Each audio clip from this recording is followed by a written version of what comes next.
Hi friend, how have you been? Today I am finally ready to bring you a November bullet journal setup. October feels like a fever dream, and before we know it, it's gonna be 2021. Trying not to think about it already. Let's just enjoy autumn while it lasts. So grab your stationery and supplies and feel free to journal alongside me, or just keep me company and have a cozy old time while I plan for November.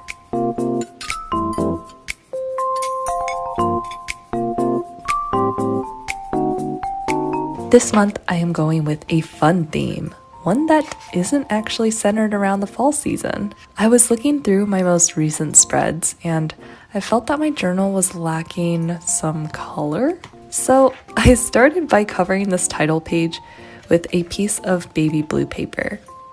I love using extra paper as a backdrop for my cover pages like this because it immediately stands out and provides a colorful base for me to work on. If you've seen my May setup, I actually did this with a pink piece of paper, and that's sort of where I got this inspiration from. But this time, I decided to take it a step further and layer on some yellow paper at the center. In general, I gravitate towards warmer colors, so especially with the seasons changing, I wanted to warm up the chilly blue background. Now, here is what actually inspired this month's theme for me. I got this sticker sheet from the artist Balmy, who I follow on Patreon. Each month, she sends out a sticker sheet to one of her tiers, and this is one of them. I was so inspired by the bright colors and the retro video game-esque theme that I wanted to base my spreads on it this month. I am using a red Posca paint pen to letter out some thick bubble letters for the title. Then I am coloring them in lightly with an orange colored pencil to mimic the font she uses on her sticker sheet. It has been a while since I've used bubble letters in my bullet journal, as lately I've been sticking to calligraphy. But this reminded me that changing up the font you use is an easy way to diversify your spreads. I continued to let this sticker sheet guide me with a color palette as I filled up the rest of the space with some stickers, washi tape, and little marker doodles. As you will be able to see throughout the rest of my spreads, I am primarily focusing on blue, orange, yellow, and red.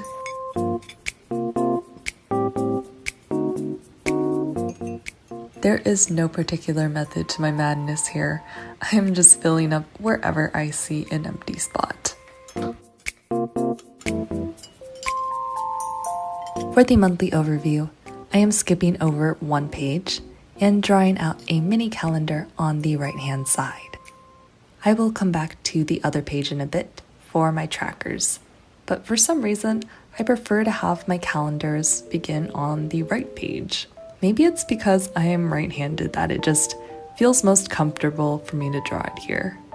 I'm not quite sure what was up with the spacing at the bottom there, but I guess the last few days of the month are just getting a little extra love. For the top of my calendar, I am using a thin piece of scrapbook paper to bring in more of that yellow color I had incorporated on the title page. It's a little on the thicker side, so I have to use a lot of extra glue to make sure this is secure. And keeping with the theme, I am using the same bubble font in red for the title.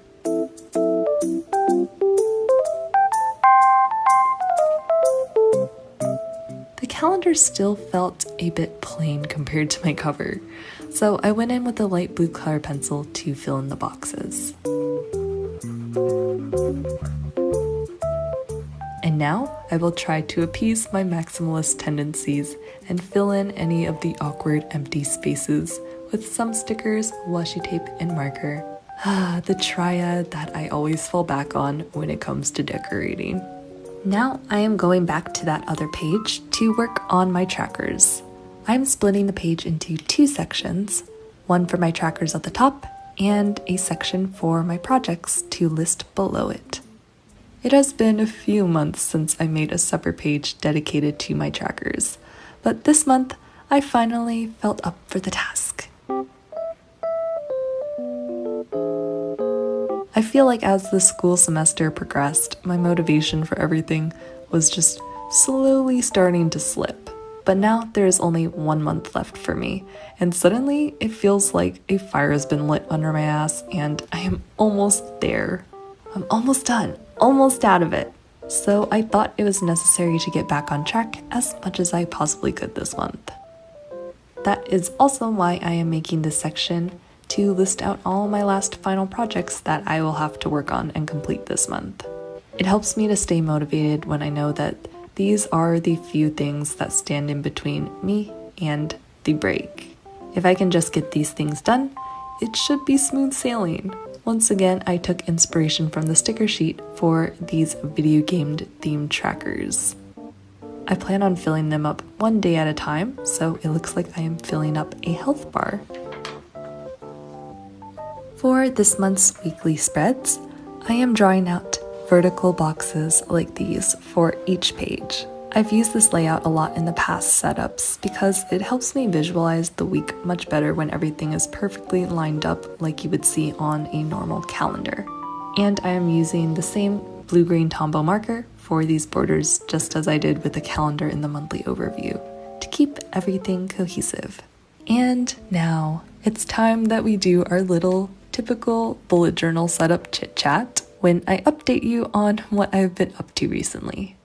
But unfortunately, I can't say I've been up to much this month.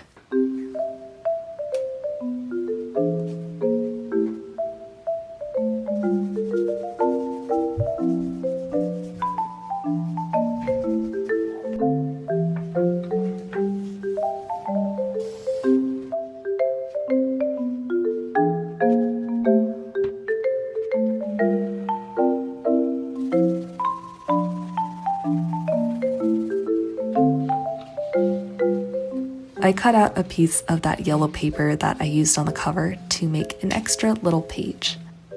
And I folded it back on one end and taped it in like this so it would have an extra page of color to diversify my weekly spreads. I feel like they can get a little repetitive at times, so adding this page of color is a nice way to bring some life into them. I feel like I've been slowly slugging along this semester and have probably been burnt out ever since my summer semester ended. I guess that was my own fault, biting off almost too much to chew, but at the time I had decided to take class over the summer, I really didn't anticipate it being as draining as it was. So when I went on to the fall semester without any break, it was wearing on me just a bit.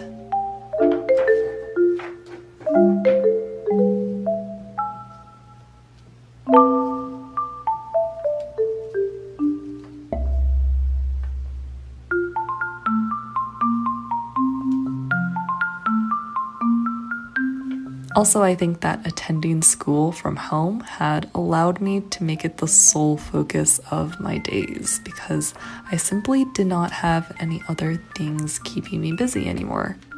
I couldn't go out with friends, I didn't have my on-campus jobs, I didn't have in-person internships. All I had to get done was schoolwork, so that is what my days began to revolve around. And whenever I did find myself indulging in things like video games or watching shows, I ended up feeling a lot of guilt. Like I should have been getting work done if I had time to do stuff like that, which is a pretty toxic mindset to have. I know that it is impossible to stay motivated and to be completely productive at all times. Honestly, that is not even something that we should be striving for. Everyone needs breaks and time to relax. But at the same time, I can't help but feel bad about relaxing when I know I have other things that I could be getting done. I don't know, I need to find a balance in my life again. Especially nowadays, I find myself working in bursts of sudden energy. There will be a few days at a time in which I will be super productive and knock out large assignments, and then I will rest for a few days and not get anything done. So this month, I'm going to try my hardest to get back into a more sustainable routine, so hopefully I won't be burning out every other week.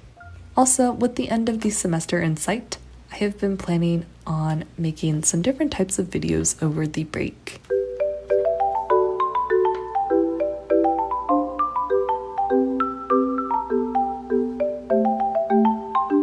I know recently I've been posting a lot of daily life vlogs, and honestly, those vlogs have become my favorite videos to make.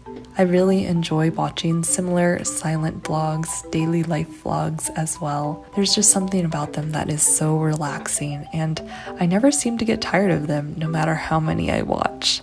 But at the same time, I don't want my videos to be too repetitive, as when I am attending school from home, there isn't really a bunch of new things that I am doing and I could show it in vlogs. But with more time over break, I hope to show a little more fun things. I want to make a video showing my journal collection, and that could provide some ideas and inspiration on ways to fill your own journal. And I will also finally get around to filming my Animal Crossing Island tour. It is almost done. I know I've been saying this for months, but it will get there.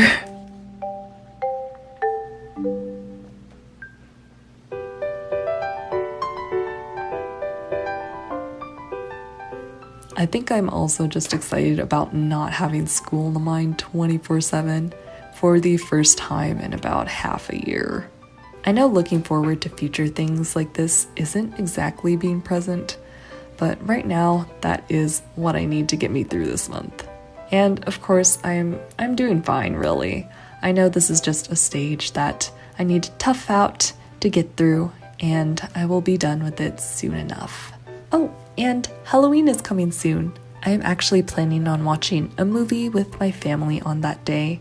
I had wanted to watch something scary, but my family is not the biggest fans of horror. So I think I will have to watch that on my own in the darkness of my own room, which may actually make it scarier, so it could be a good thing. I like it when movies can actually scare me because I think it's too easy for me to dismiss them as fake or being just a movie, so I don't find myself getting scared too often. I haven't decided yet on what I wanted to watch, so if you do have any really good scary movie suggestions, please let me know. And with that, I have reached the end of my setup. This month's theme is definitely a step outside my comfort zone, but I had so much fun with it, especially the cover page. It's so bright and playful. It makes me very, very happy. Thank you again for spending some time with me as I set all of this up. I hope you are doing well, and we will get through this next month together. Take care, friend.